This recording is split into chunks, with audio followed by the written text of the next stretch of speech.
Here we are for another unboxing. We have some shoes with the basketball man on them. And let's see, these are Air Jordan Low SE Violet Shock.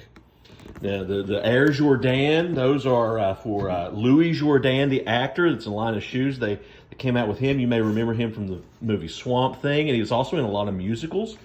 And these are a throwback to the original Air Jordans. And this, see the number 23, that's because he was in 23 movies.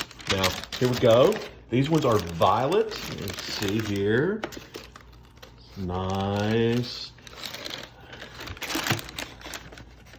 Don't know what basketball has to do with Louis Jordan, but there we go.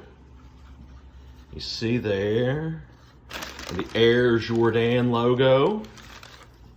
It's a beautiful color. Look at that stitching and the swoosh. Yeah, and see they have soles. It's important in your shoe. And we have another one. Sometimes you get two lefts or two rights. Looks like we got a left and a right. That's good. And they have laces. I don't have to go out and buy laces at my local shoe salesman. That's good. This one also has a sole on it. I don't have to go out and buy some soles on the secondary market. And again, here on the shoe, it's got the 23 for the 23 movies that Louis Jordan was in. All right, it's another unboxing. Have a good day.